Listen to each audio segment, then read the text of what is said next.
So, if you are following my journey with this whole new situation, the parathyroid, you heard me say that we were gonna get ready to do the surgery the end of August or the beginning of September. The endocrinologist, the neck specialist, that's what I call her. She's like, yeah, I thought that by the time you came back to see me 3 months later, that's when I was seeing her again 3 months later.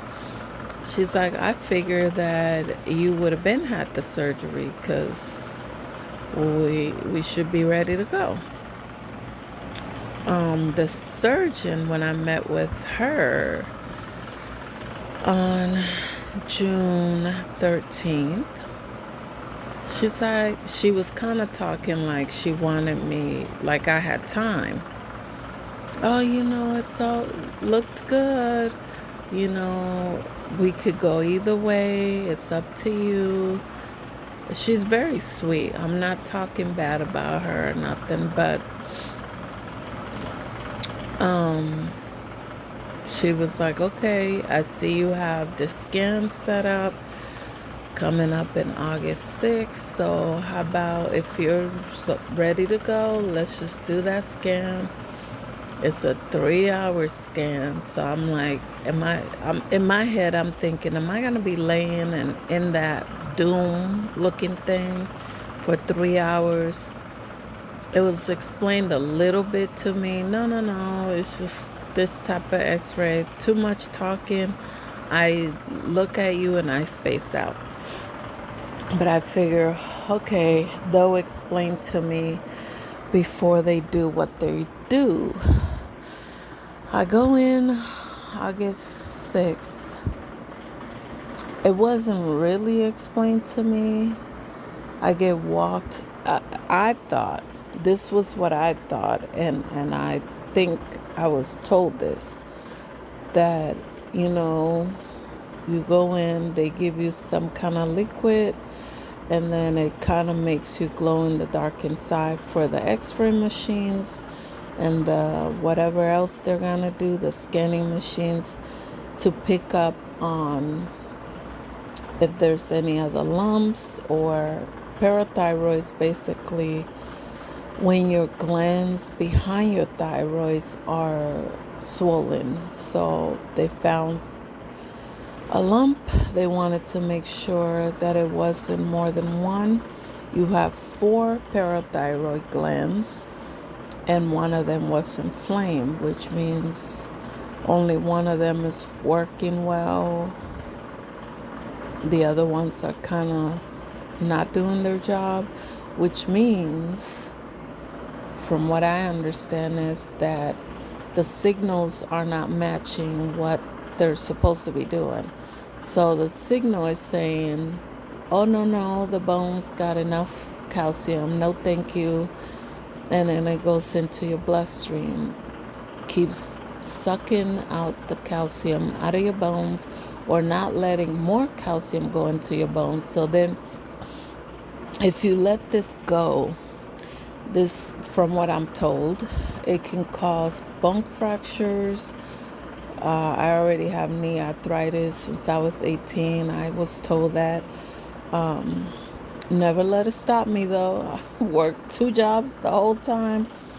When I had 1 kid, I still worked a job, went to school, took care of my kid, everything. Only when God told me to stop, He retired me, so I was able to stay home with my little one and take care of him. Only got daycare when I desperately needed it or whatever. But either way, so never been lazy, never been one of those. So been working these knees for years. And anyways, long story short, I ended up having an anxiety or panic attack because this is how the test goes. It's not something that I drink. Like, when if you're a woman and you had kids, when you're pregnant, at least in the US, I don't know if they do this anywhere else, they make you drink this sugary drink to see if you're whatever, pregnancy, diabetes, basically. Well, I thought it was going to be something nasty like that. You just drink something, a big cup of something, and then they're able to see something in an hour or so. So that's what I was told. That, yeah, you drink it, and then it takes an hour for it to show up on the machines to help it read better. Nope, it's a shot. And of course, the doctor, I'm like, wait, before you give me this, what is this called? And what is it going to do to me? Like, I didn't bring any Advil, any Benadryl, anything. He's like, no, it doesn't do anything to you. There's no side effects, which is bull, because anything they give you, it, they make it. So everything has side effects. But I was nervous. I let it go. I just went with it. So they give me the shot right away. They walked me to this back room. I'm so glad that I had my son there with me, because to do this crap by myself would be crazy. But either way, so they walked me back. Of course, it's this flat, skinny looking tube bed. And then there's, when you get the x-ray on your chest, if you get a mammogram, you have to stand, and that big slab of concrete feeling thing wall, you have to lean against it. So imagine two of those, and they're above you. So at first I'm like, okay, cool. It's a good distance from my face, one of them. The other one is beneath me. So, but then it gets closer. It's literally almost touching your nose. And even though it's a flat surface, it's not covering your eyesight on the side, but you can't move. So you're like looking straight ahead of it. I try to close my eyes, but I could feel the thing in front of me. So I'm like, okay. So nothing is explained to me, by the way. Like, he just lays me down. He's like, yeah, I'm just going to take a couple of images and we'll be done for a little bit. He didn't explain that it's going to be kissing my face, this big old thing that can crush my head. He didn't explain that it was going to be 3 images, 5 minutes each. So I had to sit there with that thing in my face for 5 minutes. Then it goes to the side, real close. Then the room is freezing. Now it's summertime. And Seattle sometimes has good days and bad days. Well, that day was hot. So, of course, I had summer clothes on. Thank God that something told me to bring socks. So I at least had my feet. And they did give me like the little thin sheets or whatever.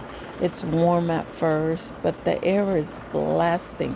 And the air blowing is on either side of my face. So whenever the thing is on the side, I don't feel as much because it's blocking one of the vents. I feel it on my right side. Then when it goes on my right side, I feel it on my left side. My arms are freezing. So I'm trying to put the covers on me. When it was on my face, I had to be like, Ajani, can you ask? Because he doesn't tell you that he's stepping away. He didn't tell me nothing. So either way, so I'm like, Ajani, can you ask, like, what are we doing? What's going on? How long is this gonna be? Can I sit up? because by now he does have something underneath my knee, but it's like it's not big enough or thick enough, so my legs are falling flat. So my back is starting to hurt because this obviously the things that they have in the hospitals aren't meant for comfort. They're just stiff metal things with cushion on top. Then he hears me because I guess he's in the other room just sitting down chilling. And he's like, oh, yeah, it's 5 minutes. Then he decides to explain. Then we get through with that. I get up. We have a 45-minute break. So we go downstairs to the cafeteria and eat. By the time I finished half of my sandwich, it was time to go back. So I'm like, cool. But I did drink. I made me a huge cup of coffee. And I am lactose, but I could still have it. But I shouldn't have had any dairy. They had the vanilla creamer, and they had the Starbucks machine looking thing that you just press a button and it just goes. You don't have to open the little packets and be bothered with that. So I was like, oh yeah, I'm really gonna make my coffee light because I like it creamy, but I'm lactose. So I forgot that, and I've never experienced it giving me a lot of pain in my back. I just noticed a little soreness on my knee. I come back. He's like, okay, this time the images are going to be 7 minutes long and they're going to rotate. Because I asked him, I said, can you explain before we start doing what we're going to do this time? Because last time I was really scared. He's like, okay. So I'm thinking, okay, he'll do the second round and we'll take a break, or I can sit up or something, just take a breather. He never checked up on me, never said, are you okay? Never said, do you need anything? Do you want another blanket? Nothing. He just would tell me. I mean, he did explain because I asked him to. He's like, okay, yeah, this time we're taking a 7-something minutes. So I just said 7 minutes each. The same thing, kissing your nose on the side. So I asked him this time, can I get 2 blankets? Because I'm freezing. I'm going to be freezing. Okay, yeah, but that's fine. Then he's like, I'm thinking that after the 7 minutes on each side, 3 ways, he was going to tell me like, okay, you could sit up, take a breather, or get down from that bed and then, just kind of stretch your legs. Nope. He was like, okay, now we're going to do the 20-minute one. 20 minutes on each side. This time, I try to close my eyes. I try to focus, but I started shaking. And I couldn't tell if I was shaking because I was cold or was I having an anxiety attack, a panic attack? I don't know. Like I just started shaking. I don't know how far he was because my son noticed it. He was sitting on a chair in the corner. He noticed it. He came and grabbed my hand. He's like, it's okay, Mom. This guy, I don't know if he couldn't see, if he couldn't hear my son comforting me, nothing. And I just wanted it to get it over with because I was like, okay, this is it. Now, I have been taking, let me show you this. Now, this is supposed to help with the thyroid and all the throat stuff. So, I haven't been like 100% good with it. I haven't been like taking it every day, or I'm not even sure if you're supposed to take it twice a day, 3 times a day. I just take it at nighttime. And I'm thinking to myself, like, okay, well, after all that and all that anxiety, and let me tell you something, when my son, after sitting there for at the 7 minutes time three plus the 20 minutes time three, after laying down, after having dairy, now that's my fault. But if I would have known that that's what was going to happen, I would have taken some gabapentin, I would have taken some gummies, I would have brought my robe, I would have brought my thick blanket, because it's not like, as long as my neck was exposed, everything else could be covered. So I just got angry. And then when I called Fred Hutch, because that's where the doctor and the nurse are that are gonna perform the surgery, like I can't get through. When the nurse gave me the card, it made it look like it was her direct line. No, it's just some room that all the nurses sit at.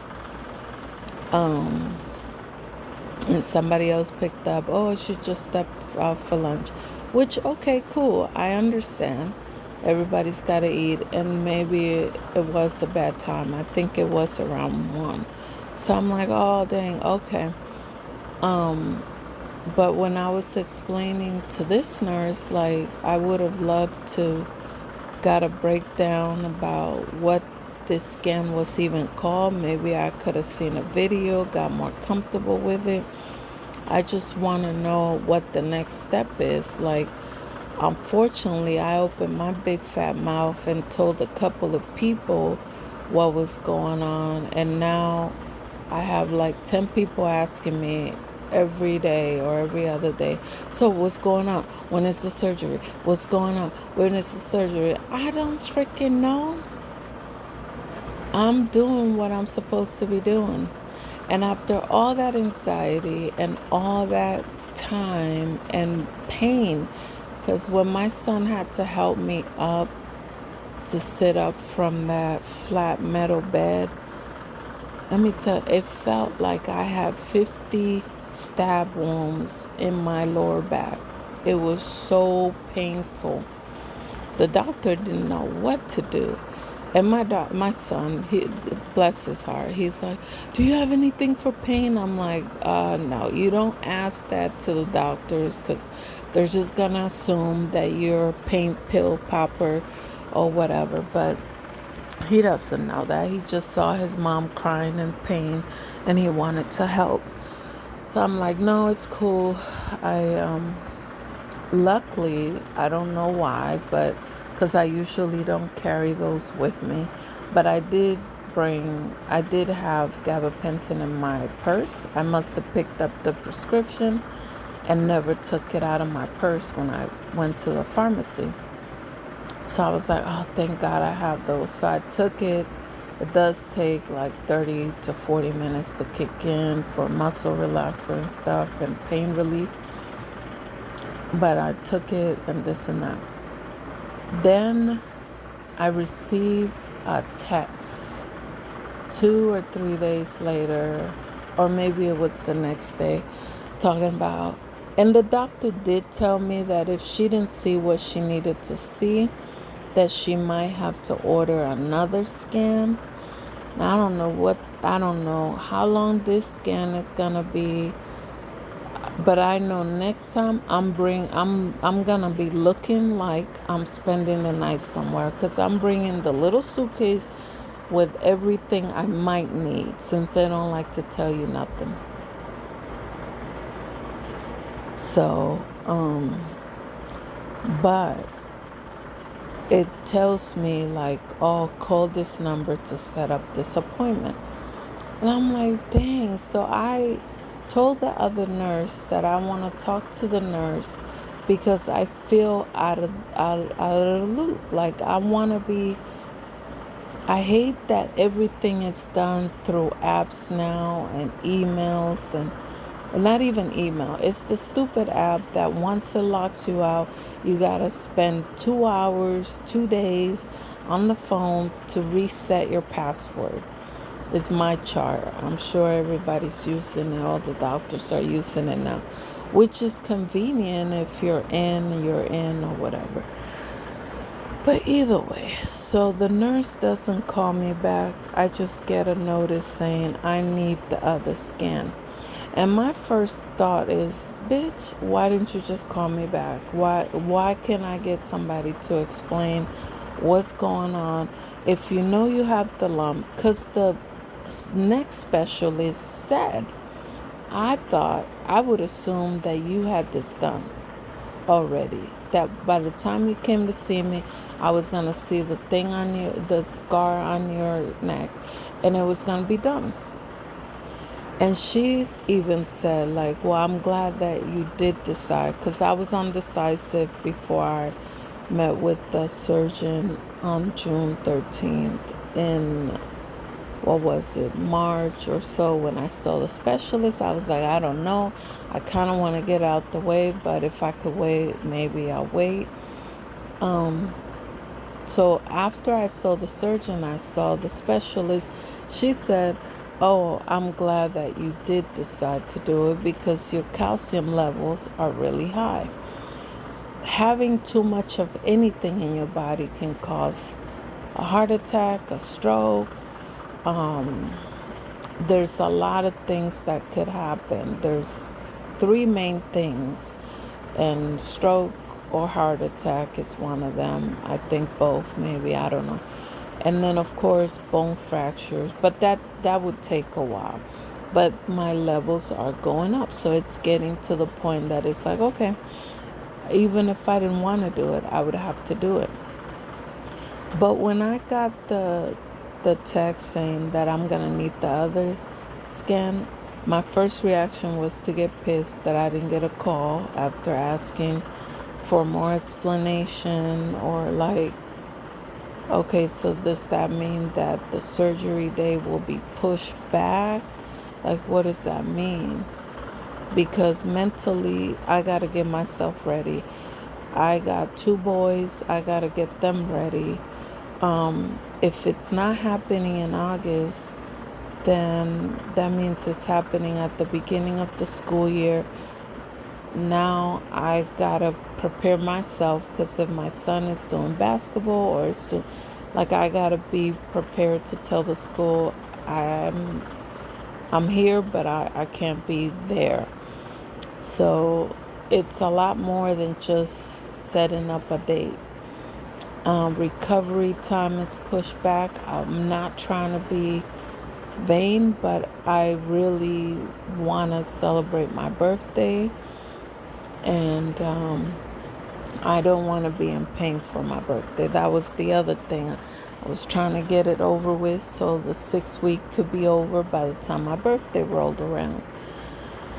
So, but then I thought, well, what if the liquid is working and they have to order the other scan, because maybe the natural remedy is melting the lump that I had, or I forgot what they call it, the medical term for it, but basically a lump, a bump, or whatever inside your throat. I'm like, what if the natural remedy is working? And now they're like, where did it go? We can't even see nothing. Where did it go? And that would be exciting if I have overturned some health stuff. And I know doctors get so pissed that I can brag that I actually, because they don't help you. Like you say, oh, I have a pre-diabetic diagnosis. What can I do can I reverse that? Well, no, you just, they might here and there tell you, eat healthier, work out, lose weight. But they don't give you, like, I'm sure there's people that have told them stuff. Like, I told them stuff that worked for me. I needed glasses. Now I don't. I had a pre-diabetic diagnosis. Now I don't. My son had asthma. Now he doesn't. They had eczema. Now they don't. Like, there's stuff that you could do for a lot of things and probably everything, but it's harder to find because they hide it really deep. Like, they just keep getting rid of stuff that could heal you. So either way, and not the doctors of today, but I'm just saying the people that started the Eastern medicine crap. And don't get me wrong, I'm grateful. I am so grateful. I know that there's people that can't get medication, can't get to a doctor. I'm not complaining. I just wish that they could combine. I wish that insurance, because let me tell you something. If I had a choice whether to try Dr. Savvy's pills and remedies and minerals and herbs, and if the insurance paid for that, because let me tell you, the pills that I'm on now are way more expensive than the treatment that I would have been on if the insurance paid for Dr. Savvy's or any natural remedy stuff. It would have been so much cheaper for the insurance, for everybody. And if it doesn't work, then yeah, I would have went the Western medicine, but it doesn't allow you to do that. So I couldn't afford the natural remedy stuff, so I just kind of gave in. But either way, so I'm like, maybe that is a good thing that it's not showing up. And I just need to be grateful. I need to be patient or something. Either way, I do have a mammogram, which for those of the younger folks that are listening, is breast exam after 40. They tell you have to go every year. I've been going since 43. I think I started then, 42, 43. And it's very uncomfortable. I remember Basketball Wives. They're like, oh, it's not that bad. Yes, it is. Yes, it is. It's very uncomfortable. They squeeze the heck out of your tetas. And they act like it's not part of your body. They just kind of push it and shove it however they need it. And they don't say sorry. They don't nothing. It's very uncomfortable and very awkward to sit there halfway naked and somebody's just pushing and shoving your tetas however they want to.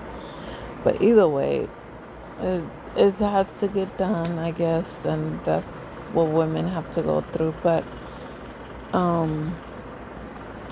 thinking about it, I think I'd rather have the teta exam than the male parts, the ball part, because I hear they squeeze that too. And then, so yeah, that sounds way more painful than having my teta shoved and moved around and flattened. They flatten it like a pancake. They just squeeze. I'm like, I don't know how people with implants do it. I would be so nervous.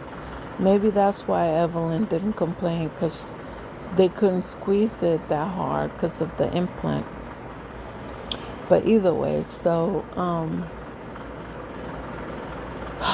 anyways, that's coming up soon. So I guess they figure, I got a message from the nurse. I guess she talked to the money guy, because I complained to the money guy. I'm like, man, I thought this was gonna be like a step by step. Let's walk you through it. They're just treating it like it's we're just going out for lunch. Oh yeah, just call me when you have free time. No, babe, I'm scared. I know I act strong and stuff, but I'm scared. Like, I want to know what the heck is going on. But it is what it is. They figure, well, since you're coming in to get your tetas exam, we'll just do the other scan then. No, email, no information on how long this next scan is gonna be. So now instead of making this trip in 2 hours, I'm gonna be out 4 or 5 hours. It's exhausting. It's so tiring. Anyway, so that's what's going on, and I'm frustrated with the new ways that things are going. I wish that things can go back to the way they were before the pandemic, where customer service wasn't as bad and people actually had to show up to work. There's a lot of agencies that people are working from home. They might work 1 hour, the rest of the time you get their voicemail. I've had like 10 different caseworkers, and some of the times you don't even know they're gone. 4 or 5 months later, you ask enough questions to other people in that same agency, then they're like, oh, well, that person left, and da-da-da. It's like, what is going on? Or they're only in the office 1 day a week, catch me if you can type of stuff. It is horrible, but at the same time, we gotta be grateful for those. Sometimes that gets on my nerve. People will be like, well, at least you woke up. Well, bitch, who asked for this? Who? No, I'm not going there. I love living, seeing my kids and all that, but it's just frustrating. It's just frustrating. And I kind of wish that I would have stayed in Spain when I went. I'd seen how things went here, and you know, the only reason I would have came back is because I was pregnant, and of course, I would never. I mean, he's an American. He could have taken a plane and just moved out there. He probably would have loved it out there. I know he would have. A whole new world of girls to flirt with. Oh yeah. But that's probably what I would have told him, like, look, let's just start over. Shoot. F America. But unfortunately I had to come back, and then I wasn't able to get my stuff together to go back and visit again. But let me tell you, if I could have stayed, I would have. Sure, I'm trying to figure out, can I marry somebody out there and just stay out there? Because I do have family that care about me out there. I have family here that care about me too, but I just can't live in anyway, so either way, this is tough. And then I'm thinking, like, even if I had to have surgery at the end of the month, like, my oldest is gonna be gone. He's gonna be at camp or something and working. And so then I'm like, dang, I'm gonna have to come back. And my little one would help, and he does a lot when his older brother is gone, or even when he wants to. Like yesterday, he woke up in a great mood. By the time I got up and going, he done almost all day, all of his chores for the day. I was shocked. So I was like, you see, that's what I'm talking about. I love the days that I don't have to be on them, and they just know what to do. There's 3 different lists they can look at, and there's stuff that you can see that the dishes are there, they need to be done. Sweep them up, hey, they need to be done. But I love them days, and yesterday was one of them days. Both of the boys, they did what they had to do. I didn't have to be on them. So I had all this happy energy. I cooked, I cleaned, I did laundry, cleaned my room. I was like, I love these type of days. I don't have to fuss and fight with you guys. But yeah, just if you know me, if you knew me before all this health stuff, you know I'm a survivor, I'm a fighter, I'm a strong person. Even when I'm scared, I have to, well, I have no choice, really. Like, even if I wanted to be weak, I can't. At the end of the day, I know I'm going to have to pull through. And don't feel sorry for me, Argentina, but I know at the end of the day, I can't depend on nobody. And when it really counts, the people that I think are going to be there, they're not. So I've learned to just accept that, okay, whatever happens, happens. I'm going to have to do this walk by myself. Luckily, my kids are older now. They help more, and they can be there in that way. But it does feel like effed up sometimes that, like if somebody's injured or they have their mom, they have their dad, and I know there's a couple of my aunts, a couple of my uncles that if they could be here, they're either in Spain, DR, New York, Florida. Cousins, there's a couple of cousins that I talk to a lot, and I know that if we would have, my cousins, if we would have grown up closer, or if I didn't go into foster care, we would have definitely have that type of relationship. I don't know if they would fly out to help or to be here, but, and like my sister Jade, she's been, we've gone through ups and downs, but overall she's the main one concerned. She's like, okay, what's going on, da, da, da, da, da. So I definitely appreciate those moments and those times when, but it really hurts me,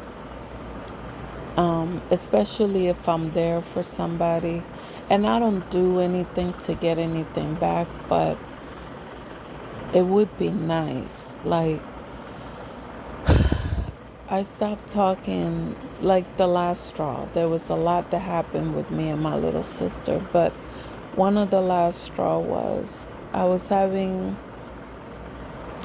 out of here thoughts.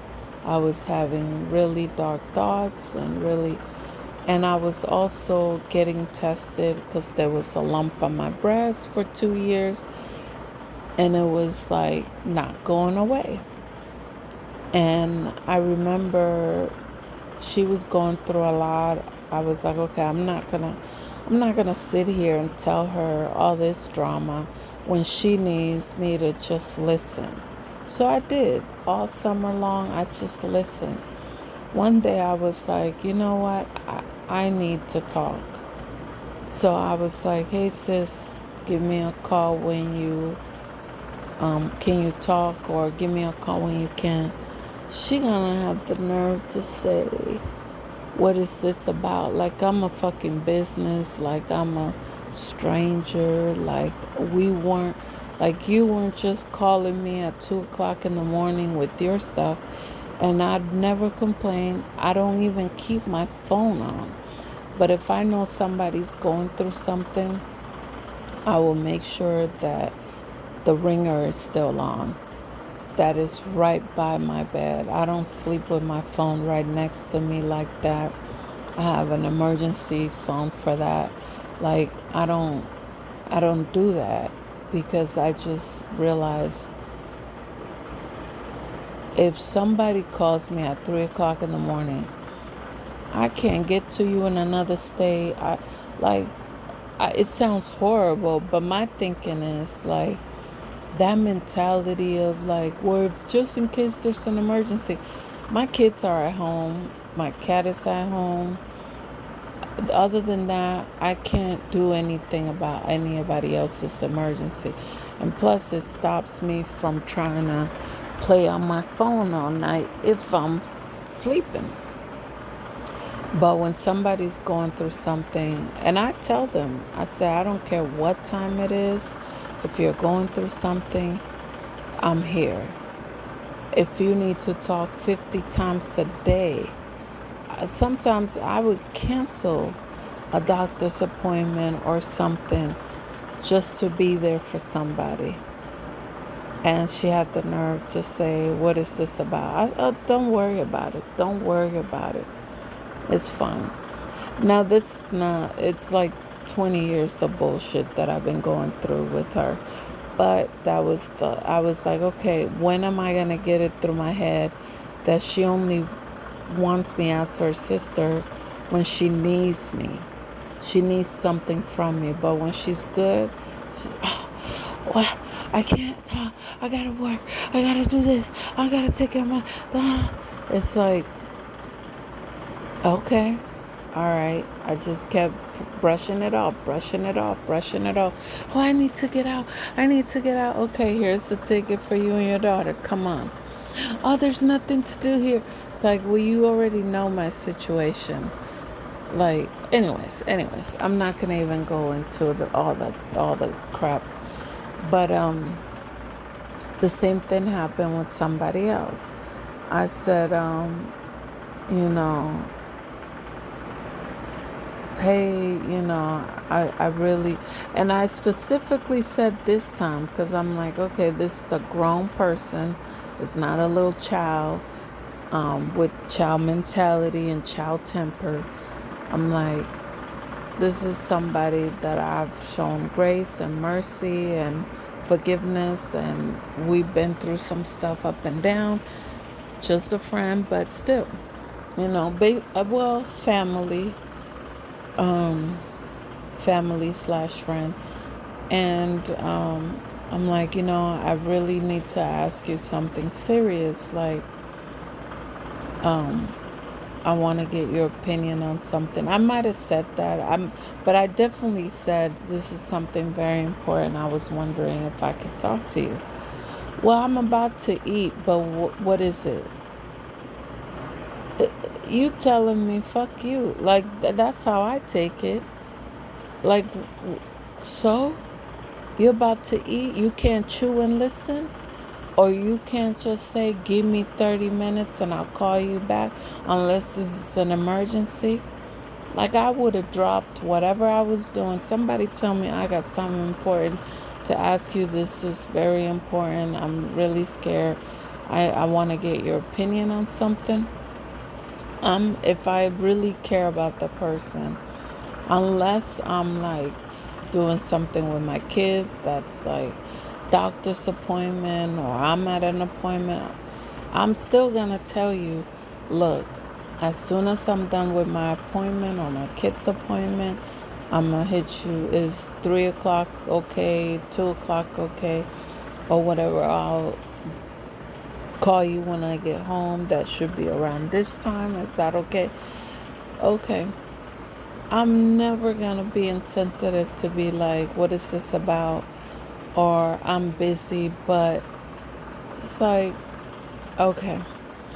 I just get tired of being there for people, and then when I need, it's like, and don't get me wrong, I can't say I don't have nobody, because there are people there, but there's a difference between somebody you consider family than somebody that you just know. You care about each other, yeah, but it's like, it's not the same. Same thing with somebody else that I cared about. I was like, oh, now this is somebody that I flew down when they had surgery. I was nervous for them, and like I said, I don't do anything to get anything back, but it just shows me, like, why do I keep going so hard for people and showing up for people that when it comes to me, they won't. They don't.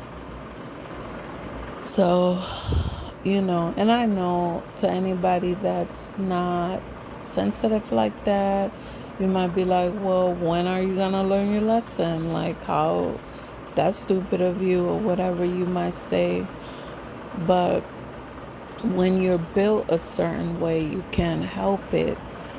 But I am The thing is, I don't want to become cold. I never want to be like a cold-hearted bee. And I don't think I ever will, because I like being soft and but I definitely have to make a mental note. And for 2 or 3 years, maybe 4 years, 5 years, I've been cutting slowly more and more people out of my life, or having people placed in the right way, because I think I was placing people at my table that didn't even deserve to smell my feet, to put it in perspective. So, not that I'm like a queen or, president or nothing, but you gotta know, like, it's okay. If the table is just you and yours, it's okay. Like, if that's what God wants you to have for now, until you fix whatever it is that you need to fix within you, or work on whatever. I've been working on my healing for 5 years. I just opened my wounds up, bled out by telling my story little by little. I try to go in order. I think I did a good job until I got to Seattle. Then it just kind of gets all mixed up. But so once you open up the wounds and you bleed out, it's hard to close and heal. So I'm working on closing the wounds one by one, and actually pulling some aloe vera gel and just healing my wounds, my trauma, my childhood traumas, and trying to do it while going through premenopause, so while getting new diagnosis every 2 years with this thyroid. Then it was perimenopause, then it was parathyroid, gaining weight, not feeling like myself, not looking like myself. My brain tells me I'm 25, but my body's telling me I'm 80. Like, it is so frustrating to lose yourself to yourself. And I recommend, if you're in your 20s and 30s, yeah, have your fun, but start taking those vitamins. Start drinking more water. Like, I wish I would have learned how to drink water the way I drink water now. I wish I would have learned that in my 20s. I was one of those that thought that drinking 8 glasses of water a day sounded like too much. Now I laugh at it, because we drink 3 gallons times 3 within a week. So each of us drink about 3 gallons a week or 5 gallons, depending. Like, this month, we already had to refill the 3 bottles twice. And it's what, the 10th or the 11th? So we drink water out here in my house. I stopped buying juice. Like, once in a while I'll buy a juice or whatever, but I just use my juicer most of the time. And I wish I would have learned to, like, because I kept looking at the green juice and I'm like, oh, that looks nasty. No, there's so many ways that you can make it taste good, and it's good for you. It's more natural. I'm sure it has pesticides and all kinds of crap, but you just wash your vegetables and your fruit. And I mix a lot more fruit into my juices than vegetables. I'm like, look, as long as I'm doing something for my body, I'm doing something. Like, don't beat yourself up if, like, I don't follow people's recipes. I try to do beet juice and ginger and lemon into most of them, because I have iron deficiency, so the beet juice helps with that, with the iron. And ginger helps with just bloating and nausea. I am gonna start doing the golden milk more. I need to find a good coconut milk because even almond milk is affecting me. It's so weird. It's so weird going through all these things that causes your hormones and your taste buds and everything to change. So if you don't want to get to the point that you feel like an 80-year-old at 45, start doing it now. I don't care how old you are. You could be 10 listening to this. You could be 15. Please. And it doesn't take for you to be like, oh, I have to switch everything. Don't even put that pressure on yourself. Just say, okay, like I started with chocolate. I used to eat around that time of the month. I used to eat at least 5 bar within that week of Hershey or Symphony chocolate. I told myself, okay, I'm going to cut myself down to one that week that I really need chocolate. I did that. Then I was like, okay, let me try this water challenge. I grab an old milk jug. I did permanent marker. I started from 6 all the way to 10. And I would try to push myself. But before I did that, I started drinking water out of shot glasses. I said, okay, if I could just drink 10 shot glasses a day of water, just without thinking, boom, boom, boom, then okay, then I moved to a cup. If I could drink 5 cups a day, just whenever I was in the kitchen, drink a cup of water, drink a cup of water. Sometimes I did more, sometimes I did less, but I pushed my little by little. Just train your body to accept one more thing and give up one more thing, and then you get there. I've been studying the vegan diet, and I'm trying to figure that out because I don't want to give up dairy completely. So I don't know what that's called if you don't give up dairy, but and I do sometimes really crave beef because of my iron deficiency. So I definitely have to figure that out, how to balance it out so I don't crave what I want to give up. But either way, have a blessed day and welcome to my channel if you're new. Like I said, I'm really trying to get back to my happy-go-lucky stories and my life stories and stuff, but there's so much going on and all this negativity in the news and the social media and just families being ripped apart. It's hard to get on here and joke and laugh, but I definitely need to try because it's just, I'm sure you guys, I know I need a break from that type of stuff, and you guys probably need a break too, so we'll get there together. We're gonna laugh together.